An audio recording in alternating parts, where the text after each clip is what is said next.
जय हिंद दोस्तों, मैं हूं केबी और डेली करंट अफेयर्स के एक नए वीडियो में आप सभी का स्वागत है।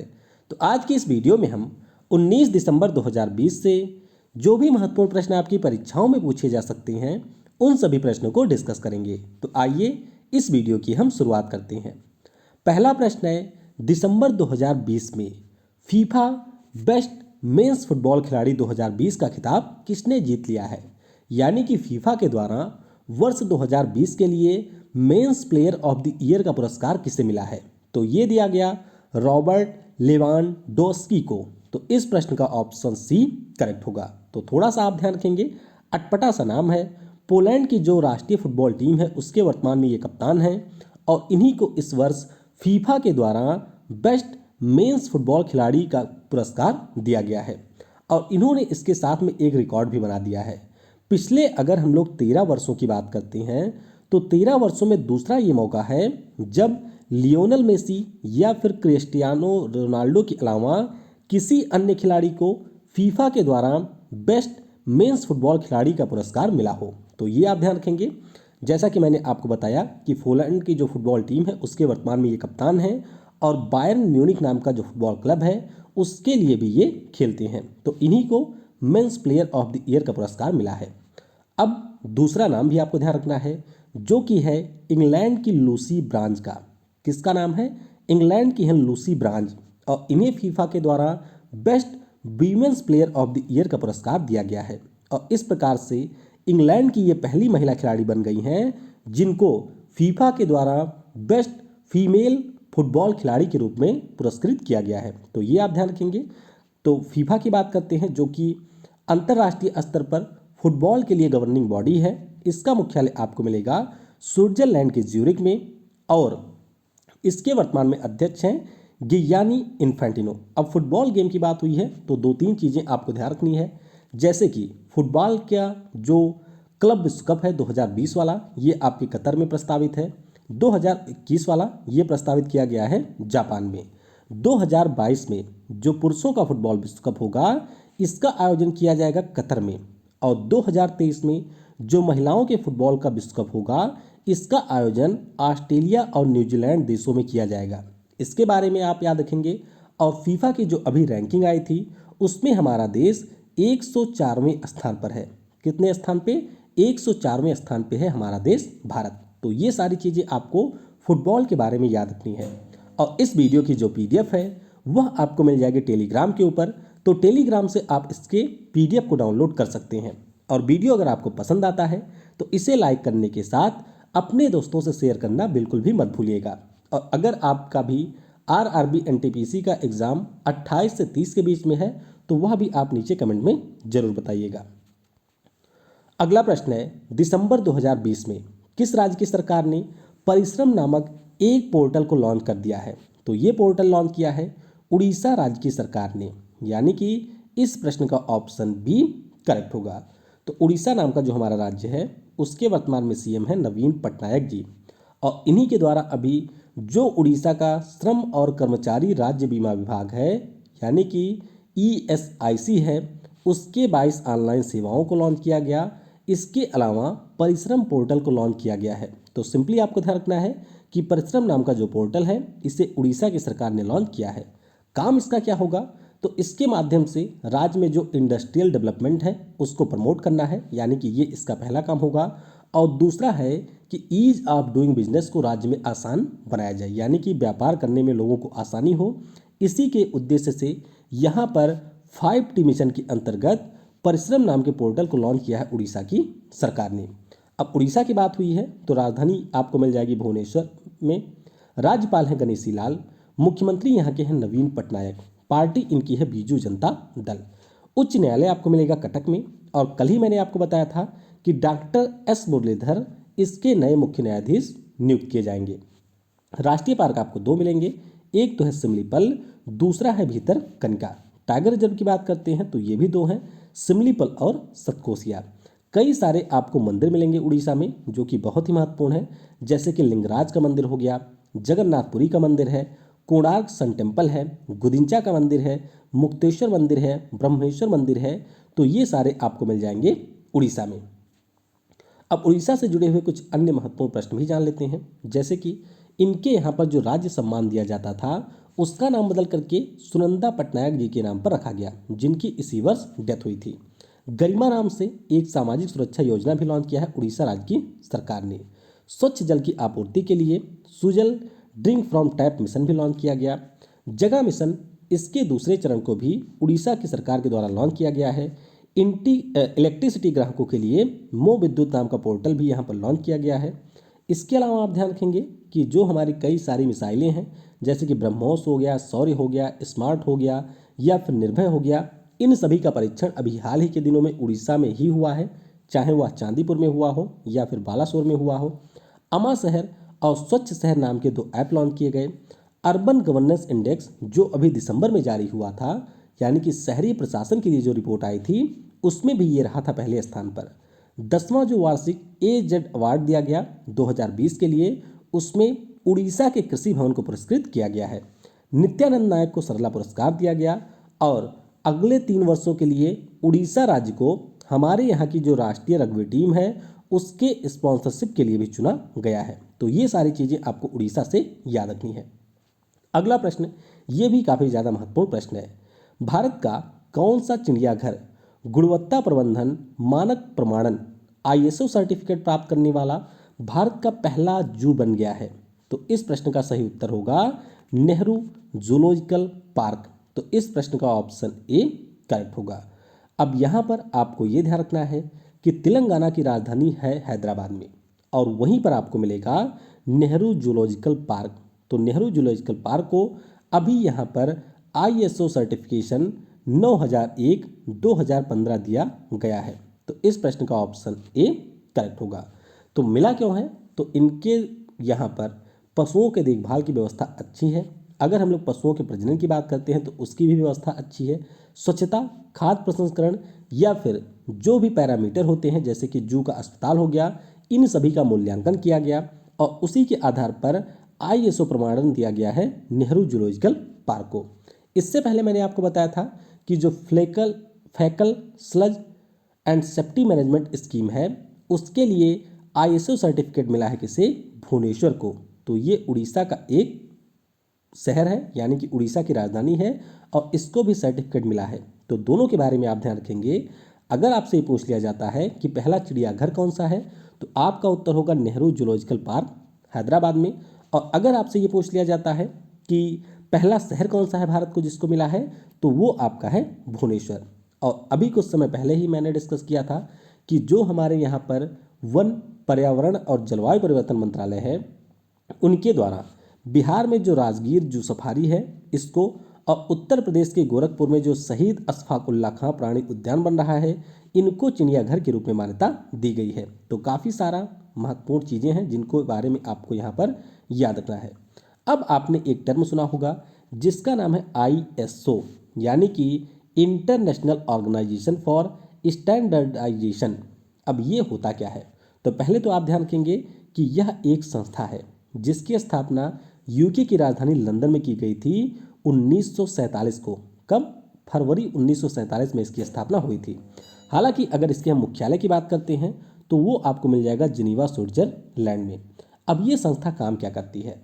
तो देखिए, अगर किसी भी प्रकार का कोई उत्पाद होता है, कोई कंपनी हो गई, तो उसके लिए एक मानक निर्धारित किए जाते हैं और अगर वह पार्टिकुलर उत्पाद या फिर कंपनी उन मानकों के ऊपर खरी उतरती है तो फिर उसे ISO के द्वारा सर्टिफिकेट दिया जाता है। तो यहाँ पर आप सिंपली पढ़ सकते हैं, ISO certificate certifies that a management system, manufacturing process, services और documentation procedure has all the requirement for the standardization and quality assurance. यानी कि जो भी यहाँ पर मानक निर्धारित किए गए हैं या फिर जो उसके लिए क्वालिटी अश्योरेंस दिया गया है, उन सभी के ऊपर जब वह पार्टिकुलर चीज़ खरी उतरती है तो उसे ISO सर्टिफिकेशन दिया जाता है।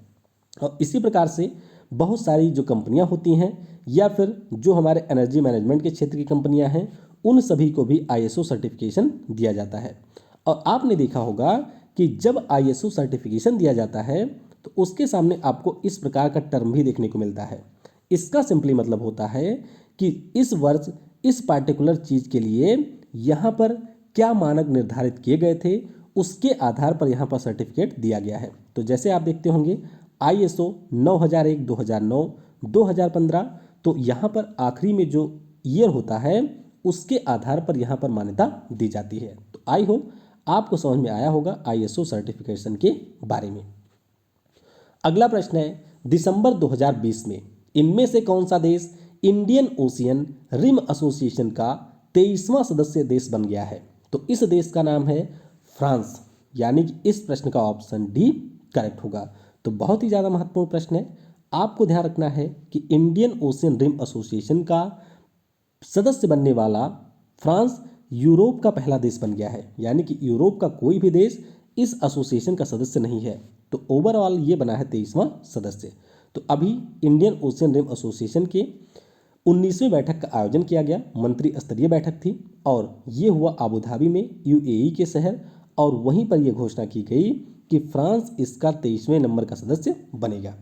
अब बात करते हैं इस संगठन की। तो इसका मुख्य रूप से गठन भारत और दक्षिण अफ्रीका के सहयोग से 7 मार्च 1997 को किया गया था। उद्देश्य क्या था गठन का? तो उद्देश्य यही था कि जो हमारा हिंद महासागर का रीजन है, यानी कि इंडियन ओशियन रीजन है, यहाँ पर आर्थिक सहयोग को बढ़ावा दिया जाए, यानी कि इस पे किसी एक व्यक्ति का प्रभुत्व ना हो, यानी कि किसी एक देश का प्रभुत्व ना हो, और ये जो भी इसके आसपास के देश हैं उन सभी के लिए एक समान रूप से एक्सेस हो सके। तो इसी के लिए इसकी स्थापना की गई थी। मुख्यालय आपको मिलेगा मॉरिशस के इबेन में, और इस समय इसका अध्यक्ष देश है UAE। इसीलिए बैठक का आयोजन आबू धाबी में किया गया है। तो ये आप देख सकते हैं, ये सारे इसके सदस्य देश हैं, जैसे कि दक्षिण अफ्रीका हो गया, मेडागास्कर है, मॉरिशस है, कोमोरोस है, मोजाम्बिक है, तंजानिया है। तो ये सारे इसके सदस्य देश हैं। फिलहाल के लिए आप ध्यान रखेंगे कि पाकिस्तान इसका सदस्य देश नहीं है। अब आपके मन में यहाँ पर एक सवाल ये आ सकता है कि भैया ये बताइए, यहाँ पर जो सारे सदस्य देश दिखाई दे रहे हैं उन सभी की सीमा लगती है हिंद महासागर रीजन से, लेकिन फ्रांस तो बैठा है यहाँ यूरोप में ऊपर, तो फिर इसको सदस्य क्यों बनाया गया? तो इसका उत्तर आपको इस स्लाइड में मिलेगा। फ्रांस देश की अगर हम लोग बात करते हैं तो वैसे जो आपको मेन लैंड फ्रांस मिलेगा वह तो यही है, लेकिन इसकी कई सारी टेरिटरी आपको दुनिया भर में फैली हुई मिलेंगी। जैसे कि हिंद महासागर में बात करते हैं तो रीयूनियन आइलैंड के बारे में आपने सुना होगा। इसके अलावा मैर्टो आइलैंड है। फिर आप यहाँ पर आ जाइए तो फ्रेंच गनिया हो गया, या फिर मैरिटिनेक हो गया। फिर आप पैसिफिक ओशियन में चले जाइए तो यहाँ कई सारे द्वीप हैं, जैसे अभी न्यू कैलेडोनिया के बारे में हम लोगों ने डिस्कस किया था। तो ये सारे फ्रांस की टेरिटरी हैं। और इसी क्रम में आपने देखा कि रीयूनियन और मेयोटे नाम की टेरिटरी भी है यहाँ पर हिंद महासागर में फ्रांस की, और इसीलिए फ्रांस को इंडियन ओशियन रिम एसोसिएशन का सदस्य बनाया गया है। तो ये बना है 23वें नंबर का सदस्य। अगर हम लोग इस वर्ष की बात करते हैं तो आप एक नाम ध्यान रखेंगे, मालदीव का। मालदीव अभी कॉमनवेल्थ ऑफ नेशंस का 3 वर्षों के बाद में पुनः सदस्य बना है, और ये बना है 54वें नंबर का सदस्य। उसी प्रकार से जो नाटो है, यानी कि नॉर्थ अटलांटिक ट्रीटी ऑर्गेनाइजेशन, इसका भी अभी 30वें नंबर का सदस्य देश कौन बना है? तो इस देश का नाम है ये उत्तर मैसेडोनिया। तो ये आप ध्यान रखेंगे। और FATF यानी कि फाइनेंशियल एक्शन टास्क फोर्स का 39वें नंबर का सदस्य देश बना था सऊदी अरब। तो ये सारे प्रश्न आपके लिए महत्वपूर्ण होंगे, तो इनके बारे में आपको याद रखना है। अगला प्रश्न है, वर्ष 2021 में किस देश की अध्यक्षता में G7 सदस्य देशों के सम्मेलन का आयोजन किया जाएगा? तो इसका आयोजन होगा यूनाइटेड किंगडम की अध्यक्षता में। तो इस प्रश्न का ऑप्शन सी करेक्ट होगा। तो पहले आपको यहाँ पर जानना है कि G7 है क्या। तो जिस प्रकार से G20 है, जिस प्रकार से G77 होता है, उसी प्रकार से दुनिया के 7 सबसे ताकतवर देशों का यह एक समूह है। तो 1975 में स्थापना हुई थी। सदस्य देशों की बात करते हैं तो कनाडा है, अमेरिका है, फ्रांस है, जर्मनी है, इटली है, UK है और जापान, यानी कि कुल मिलाकर के 7 देश हैं। अब जब इसका गठन हुआ था 1975 में, उसके बाद 1994 में इसमें शामिल हो गया था रसिया। तो जो ये हमारा G7 है ये बन गया था G8, लेकिन रसिया के द्वारा क्रीमिया के ऊपर अधिकार कर लिया गया था 2014 में, और उसी के बाद से जो इसके सदस्य देश थे उन सभी ने रसिया को इससे बाहर कर दिया और ये पुनः बन गया था G7। अब करंट न्यूज़ क्या है? तो करंट न्यूज़ ये है कि मैंने आपको बताया था कि हमारे यहाँ पर जो अगले वर्ष के गणतंत्र दिवस का समारोह होगा, यानी कि रिपब्लिक डे का जो इवेंट होगा, उस अवसर पर भारत की सरकार के द्वारा यूनाइटेड किंगडम के जो पीएम हैं बोरिस जॉनसन जी, इनको मुख्य अतिथि के रूप में आमंत्रित किया गया था। तो आमंत्रित किया गया, इन्होंने इस आमंत्रण को स्वीकार किया, यानी कि न्योता इन्होंने स्वीकार कर लिया और इन्होंने तुरंत लगे हाथ भारत को भी न्योता भेज दिया, यानी कि जो हमारे पीएम है उनको आमंत्रित कर लिया G7 सम्मेलन 2021 के लिए। ये 2020 नहीं है, ये है 2021। तो 2021 में यूनाइटेड किंगडम में G7 का सम्मेलन होगा और इसमें जो भी आपके सदस्य देश होते हैं उनको ये अधिकार है कि अगर वे चाहें तो अन्य 3 देशों के प्रतिनिधि को बुला सकते हैं। तो उसी क्रम में यूनाइटेड किंगडम के जो पीएम है बोरिस जॉनसन, इनके द्वारा हमारे यहाँ के पीएम नरेंद्र मोदी को आमंत्रित किया गया है। अब आपके मन में ये सवाल आएगा कि 2020 वाला सम्मेलन इसका कहाँ पर हुआ? तो अमेरिका में एक शहर है जिसका नाम है कैंप डेविड। तो कैंप डेविड में इसका आयोजन प्रस्तावित था। कोविड-19 के कारण आयोजन टल गया था और फिर वहाँ पे हो गया राष्ट्रपति चुनाव, तो उसके कारण 2020 का ये जो सम्मेलन है वह नहीं हो पाया। तो फिलहाल के लिए आप ध्यान रखेंगे कि G7 सदस्य देशों का जो सम्मेलन है इसका आयोजन यूनाइटेड किंगडम में अगले साल किया जाएगा। चलिए आपके लिए नीचे एक प्रश्न है, अगर आपको याद हो तो इसी वर्ष यूनाइटेड किंगडम ने ये कहा था कि G7 का जो समूह है इसको हम लोग चेंज कर दें D10 में, यानी कि डेमोक्रेसी 10 में। तो किन 3 नए देशों को इसमें शामिल करने की बात की गई थी यूनाइटेड किंगडम के द्वारा? उन देशों के नाम आपको नीचे कमेंट में बताने हैं। हालांकि काफ़ी ज़्यादा टफ प्रश्न है, लेकिन देखते हैं कि कितने लोग इसका उत्तर दे पाएंगे। अगला प्रश्न है, पीएम नरेंद्र मोदी ने भारत और किस देश के बीच हल्दीबाड़ी चिल्हाटी रेलवे लिंक का उद्घाटन किया है? तो इसका उद्घाटन किया गया है कहाँ पर? बांग्लादेश के बीच। तो इस प्रश्न का ऑप्शन डी करेक्ट होगा।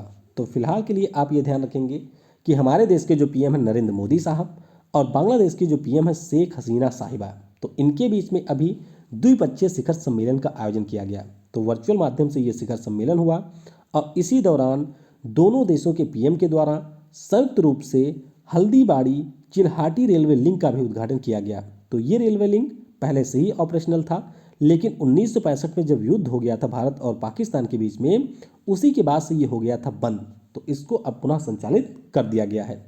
इस अवसर पर पीएम के द्वारा महात्मा गांधी यानी कि हमारे राष्ट्रपिता और बांग्लादेश के जो राष्ट्रपिता हैं शेख मुजीबुर रहमान, इनके ऊपर डिजिटल प्रदर्शनी का भी उद्घाटन किया गया और भारत के द्वारा शेख मुजीबुर रहमान के नाम पर एक डाक टिकट भी जारी किया गया है। तो ये भी आप याद रखेंगे।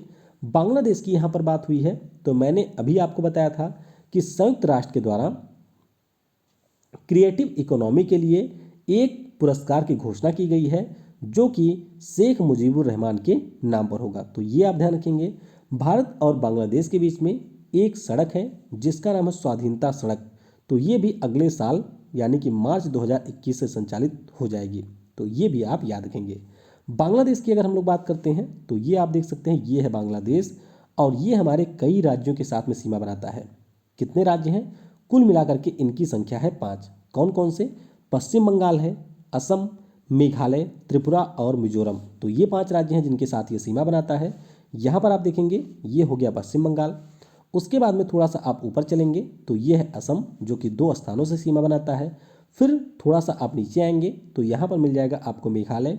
उसके बाद में ये बीच में छोटा सा रीजन है त्रिपुरा वाला और उसके बाद में यहाँ पर आपको मिल जाएगा मिजोरम। तो ये 5 राज्य हैं जिनके साथ में बांग्लादेश अपनी सीमा को साझा करता है। सबसे बड़ी सीमा किसके साथ है? तो पश्चिम बंगाल के साथ में सबसे बड़ी सीमा है। अगर हम लोग यहाँ पर बात करते हैं कि भारत की सबसे लंबी स्थलीय सीमा किस देश के साथ में है, तो ये आप ध्यान रखेंगे कि बांग्लादेश के साथ में हमारी सबसे लंबी स्थलीय सीमा है जिसकी लंबाई 4096 किलोमीटर से ज़्यादा है। तो ये आप देख सकते हैं कि किस राज्य के साथ में कितनी लंबी सीमा है। बाकी राजधानी आपको ढाका में मिल ही जाएगी। मुद्रा यहाँ की है टका, प्रधानमंत्री हैं शेख हसीना और राष्ट्रपति यहाँ के हैं अब्दुल हमीद। अगला प्रश्न है, प्रत्येक वर्ष अंतर्राष्ट्रीय प्रवासी दिवस कब मनाया जाता है? तो ये जो अंतर्राष्ट्रीय प्रवासी दिवस है ये आपका मनाया जाता है 18 दिसंबर को। तो इस प्रश्न का ऑप्शन बी करेक्ट होगा। अब ये दिवस मनाया क्यों जाता है? तो मान लीजिए कोई भी व्यक्ति है जो कि इस देश से चला जाता है किसी अन्य देश में। अब वहाँ पर अगर वह व्यक्ति पहुँचा तो उसके जो भी मानव अधिकार हो सकते हैं उन सभी के प्रति लोगों को जागरूक करने के लिए और जो भी उनका फंडामेंटल फ्रीडम होता है वह उनको मिल सके, इसके बारे में वैश्विक स्तर पर जागरूकता फैलाने के लिए अंतर्राष्ट्रीय प्रवासी दिवस प्रत्येक वर्ष 18 दिसंबर को मनाया जाता है। तो संयुक्त राष्ट्र के द्वारा वर्ष 2000 में इसको मनाए जाने की घोषणा की गई थी। थीम इस बार की क्या है? तो थीम है री इमेजिनिंग ह्यूमन मोबिलिटी। ये इस बार की थीम है, यानी कि जो मानव की गतिविधि है या आप कह सकते हैं गतिशीलता है उसको किस प्रकार से री इमेजिन किया जाए, ये इस बार की थीम है। इसी प्रकार से राष्ट्रीय प्रवासी दिवस भी होता है हमारे यहाँ पर, तो ये मनाया जाता है 9 जनवरी को। चलिए नीचे कमेंट में आप ये बता दीजिएगा कि 9 जनवरी को राष्ट्रीय प्रवासी दिवस मनाया क्यों जाता है, यानी कि नेशनल माइग्रेंट्स डे 9 जनवरी को हमारे देश में क्यों मनाया जाता है। अगला प्रश्न है, भारत द्वारा डोप फ्री खेलों के लिए वाडा को कितने डॉलर राशि देने की घोषणा की गई है?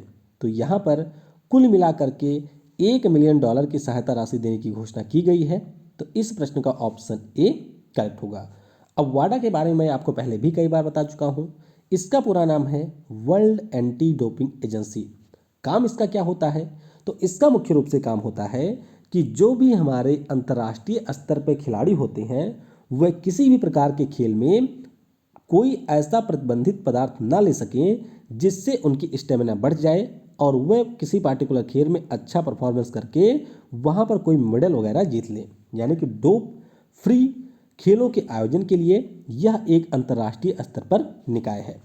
अब $1 मिलियन भारत ने दिया क्यों है? तो इसके पीछे का कारण यह है कि जो अंतर्राष्ट्रीय ओलंपिक समिति है उन्होंने ये टारगेट बनाया है कि हम लोग $10 मिलियन से एक फंड का गठन करेंगे और इस फंड का उपयोग मुख्य रूप से किया जाएगा कि जो नई एंटी डोपिंग टेस्टिंग है उनको इनोवेट किया जाए और इसके अलावा किसी भी व्यक्ति ने डोप किया है या फिर नहीं किया है उसकी भी पहचान की जाए, यानी कि उसकी पहचान की जो प्रक्रियाएं हैं उनको भी डेवलप किया जाए। तो इसी के लिए 10 मिलियन के कोष के निर्माण का लक्ष्य है और भारत ने यहाँ पर सबसे ज़्यादा $1 मिलियन का योगदान दिया है। तो जो भी इसके सदस्य देश हैं उन सभी के द्वारा यहाँ पर राशि योगदान के रूप में दी जाएगी। वाडा की स्थापना 10 नवंबर 1999 को हुई थी। मुख्यालय आपको मिलेगा कनाडा के मॉन्ट्रियल शहर में। मॉन्ट्रियल शहर की बात हुई है तो नीचे कमेंट में आपको बता देना है कि मॉन्ट्रियल में आपको और किन अंतर्राष्ट्रीय संगठनों का मुख्यालय मिलेगा, तो ये आप नीचे कमेंट में बताएंगे। अगला प्रश्न ये भी काफ़ी ज़्यादा महत्वपूर्ण है। हाल ही में गृह मंत्रालय के द्वारा किस राज्य में सबरूम इंटीग्रेटेड चेक पोस्ट के निर्माण को मंजूरी दी गई? तो ये जो सबरूम इंटीग्रेटेड चेक पोस्ट है इसका निर्माण किया जाएगा त्रिपुरा राज्य में। कहाँ पर? त्रिपुरा राज्य में इसका निर्माण किया जाएगा, यानी कि इस प्रश्न का ऑप्शन बी करेक्ट होगा। तो इंटीग्रेटेड चेक पोस्ट क्या होता है इसके बारे में आपको पहले भी बता चुका हूँ। मुख्य रूप से ये जो हमारे चेक पोस्ट होते हैं ये 2 देशों की सीमाओं पर निर्मित किए जाते हैं और इनका लक्ष्य होता है कि जो भी हमारे वाहन या फिर आप कह सकते हैं जो भी हमारे सामान एक देश से दूसरे देश में सीमा के माध्यम से जाते हैं उन सभी की प्रॉपर चेकिंग हो सके। यहाँ पर कई सारी फैसिलिटी भी उपलब्ध होती हैं और उन्हीं के लिए इनका निर्माण किया जाता है। तो ये छठा ICP होगा दोनों देशों के बीच में, जिसके निर्माण की मंजूरी अभी गृह मंत्रालय के द्वारा दी गई है। तो 300 करोड़ रुपए में इसका निर्माण किया जाएगा और अभी गृह मंत्रालय के द्वारा जो हमारे यहाँ पर लैंड पोर्ट अथॉरिटी है जिसके द्वारा इसका निर्माण किया जा रहा है उसको 90.6 करोड़ रुपए दिए गए हैं। तो रुपए आप ना याद रखिएगा, बस आप ध्यान रखिएगा कि ये बन रहा है त्रिपुरा में, भारत और बांग्लादेश के बीच में। अब 6 मैंने आपको बताया कि कुल मिलाकर के ये छठा होगा। तो अन्य 5 कौन से हैं उनके नाम भी आप यहाँ पर देख सकते हैं। सोनामुरा है जो कि आपको त्रिपुरा में मिल जाएगा, अगरतला है ये भी आपको त्रिपुरा में मिलेगा, सुतरकांडी है ये आपको असम में मिलेगा, पेत्रापोल बेनापोल ये आपको पश्चिम बंगाल में मिलेगा और दाउकी नाम का जो इंटीग्रेटेड चेक पोस्ट है ये आपको मिलेगा मेघालय में। तो इनके बारे में आपको याद रखना है। अगला प्रश्न है, दिसंबर 2020 में भारत व किस देश के बीच कॉर्पोरेट अभ्यास के 35वें संस्करण का आयोजन किया गया? तो ये प्रश्न वैसे बहुत ज़्यादा महत्वपूर्ण नहीं है, फिलहाल के लिए आपको ध्यान रखना है कि ये अभी हुआ है इंडोनेशिया और भारत के बीच में। किसके बीच में? इंडोनेशिया और भारत की नेवी के बीच में। नाम इसका क्या है? तो इसका नाम है इंडो कॉर्पोरेट अभ्यास। और उद्देश्य क्या था? तो मुख्य रूप से उद्देश्य था कि दोनों देशों की जो नौसेनाएं हैं उनके बीच में तालमेल बेहतर हो सके, दोनों एक दूसरे के साथ में बेस्ट प्रैक्टिसेज को साझा कर सकें और हिंद महासागर की सुरक्षा किस प्रकार से की जाए इसके दिशा में भी इनके द्वारा एक दूसरे को सीख दी जा सके। तो इसी के उद्देश्य से आयोजन किया गया। भारत और इंडोनेशिया के बीच में एक सैन्य अभ्यास होता है जिसका नाम है समुद्र शक्ति। तो ये फिलहाल आप याद रखेंगे। अब इंडोनेशिया देश की बात हुई है तो ये आप पूरा रीजन देख सकते हैं। ये पूरा जो आपको ग्रीन कलर में दिख रहा होगा ये सारा है इंडोनेशिया, यहाँ से लेकर के यहाँ तक ये पूरा है इंडोनेशिया। राजधानी आपको इसकी जकार्ता में मिलेगी। मुद्रा यहाँ की है रुपया और जोको विडोडो यहाँ के हैं राष्ट्रपति। अगला प्रश्न है, दिसंबर 2020 में किस राज्य की सरकार ने किसान कल्याण मिशन को लॉन्च किया है? तो इस मिशन को लॉन्च किया उत्तर प्रदेश की सरकार ने, यानी कि इस प्रश्न का ऑप्शन ए करेक्ट होगा। तो सिंपली आप ध्यान रखेंगे कि जो किसान कल्याण मिशन है इसे लॉन्च किया है उत्तर प्रदेश की सरकार ने। सरकार का क्या उद्देश्य है? तो सरकार का उद्देश्य है कि हम किसानों की आय को दुगना करेंगे। जिस प्रकार से जो हमारे केंद्र सरकार है उनका भी उद्देश्य है कि 2022 तक हम किसानों की आय को दुगना करेंगे। तो इसके अंतर्गत होगा क्या? तो इसके अंतर्गत बहुत सारे किसान बैठकों का आयोजन किया जाएगा या फिर अन्य बहुत सारे प्रकार के बैठकों का आयोजन किया जाएगा जिसमें ये चर्चा की जाएगी किसानों को साथ में रख करके कि किस प्रकार से किसानों की आय को बढ़ाया जा सकता है या फसलों की उपयुक्त पैदावार को बढ़ाया जा सकता है। तो बस आप इसके बारे में इतना ही याद रखेंगे। उत्तर प्रदेश की बात करते हैं तो राजधानी आपको लखनऊ में मिल ही जाएगी। राज्यपाल है आनंदीबेन पटेल। मुख्यमंत्री यहाँ के हैं योगी आदित्यनाथ भारतीय जनता पार्टी से। लोकसभा में यहाँ पर 80 सीटें हैं, राज्यसभा में 31, विधानसभा में है 403 और यहाँ की विधान परिषद में 100 सीटें हैं। उच्च न्यायालय आपको मिल जाएगा प्रयागराज में। मुख्य न्यायाधीश यहाँ के हैं गोविंद माथुर। राष्ट्रीय पार्क की बात करते हैं तो एकमात्र राष्ट्रीय पार्क है जिसका नाम है दुधवा। टाइगर रिजर्व की बात करते हैं तो अमानगढ़, पीलीभीत और दुधवा यहाँ पे टाइगर रिजर्व है और अभी पीलीभीत टाइगर रिजर्व को TX2 नाम का कंजर्वेशन अवार्ड भी दिया गया है। एलिफेंट रिजर्व भी आपको एक ही मिलेगा जिसका नाम है उत्तर प्रदेश। अब आइए उत्तर प्रदेश से जुड़े हुए कुछ अन्य चीज़ों के बारे में जान लेते हैं। उत्तर प्रदेश में आपको एक राजधानी के पास में जिला मिलेगा जिसका नाम है बाराबंकी। तो यहाँ पर जैविक खाद्य प्रसंस्करण इकाई का उद्घाटन किया गया। गोरखपुर जिले में जटायु प्रजनन और संरक्षण केंद्र की स्थापना की जाएगी। नोएडा में सबसे बड़ी देश की फिल्म सिटी बनेगी, इसके बारे में घोषणा हुई। छात्रों के लिए यू राइज नाम का पोर्टल लॉन्च किया गया। गरीब कल्याण रोजगार अभियान में इनको 8 पुरस्कार दिए गए। कम्युनिटी किचन को इन्होंने जियो टैग किया। तो ये सारे तो बेकार के हैं कोरोना वाले। प्रत्येक जिले में विशेष बिजली चोरी विरोधी पुलिस स्टेशन स्थापित किए जाएंगे। मेजर ध्यानचंद विजय पथ योजना यहाँ पर शुरू की गई। कोविड-19 की टेस्टिंग में ये रहा है शीर्ष पर। सिडबी के साथ स्टार्टअप फंड का इन्होंने गठन किया। प्रवासन आयोग का गठन किया प्रवासियों के लिए। कमरा रानी वरुण और चेतन चौहान जो कि उत्तर प्रदेश राज्य की सरकार में मंत्री थे, इनका निधन हो गया कोविड-19 से। और सरकारी संस्थानों की रक्षा के लिए एक विशेष बल के गठन की भी बात की गई है। इसके अलावा जो नौगढ़ रेलवे स्टेशन है उसका नाम बदल करके इन्होंने सिद्धार्थनगर रेलवे स्टेशन किया। महुआडीह जो रेलवे स्टेशन है कहाँ पर? बनारस में, वाराणसी में, इसका नाम इन्होंने बनारस रेलवे स्टेशन कर दिया है। तो ये सारी चीज़ें आप उत्तर प्रदेश से याद रख सकते हैं। अगला प्रश्न है, उपराष्ट्रपति MB नायडू जी के द्वारा किस शहर में 12वें गृह समिट 2020 का उद्घाटन किया गया?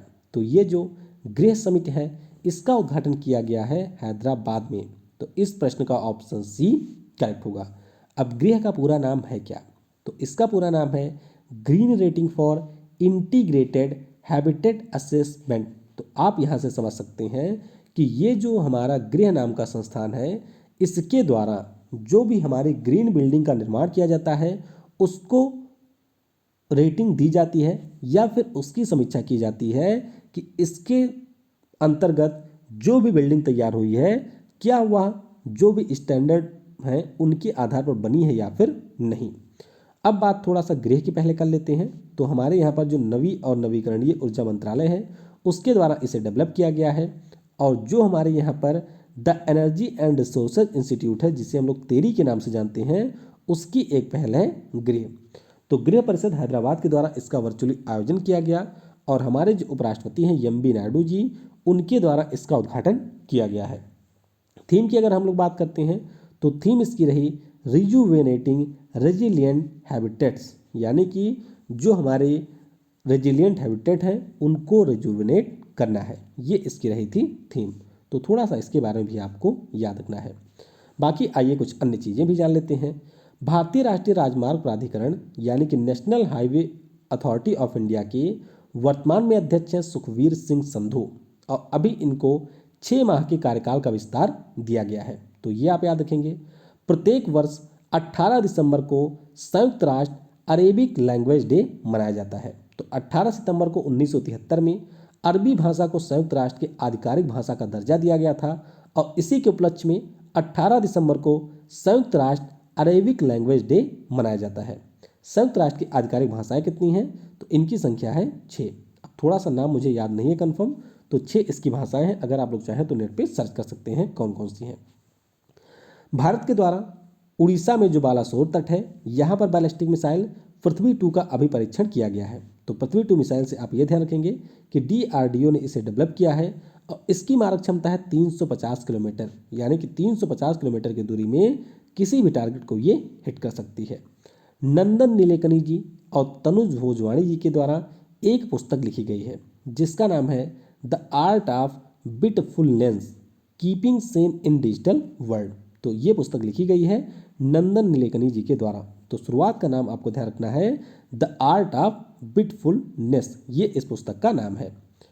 चलिए अब कल के प्रश्न का उत्तर जान लेते हैं। कल मैंने आपसे पूछा था कि रणजीत सिंह दिसाले जिनको वैश्विक शिक्षक पुरस्कार दिया गया इस वर्ष, वह किस राज्य से हैं? तो सिंपली आप ध्यान रखेंगे, ये है महाराष्ट्र राज्य के एक प्राइमरी स्कूल के शिक्षक, और इनको अभी $1 मिलियन के ग्लोबल टीचर अवार्ड से सम्मानित किया गया है, और ये पहले भारतीय बन गए हैं जिनको ये पुरस्कार मिला है। आज की वीडियो से आपके लिए प्रश्न है जो कि KBC का 1 करोड़ का प्रश्न था इस साल।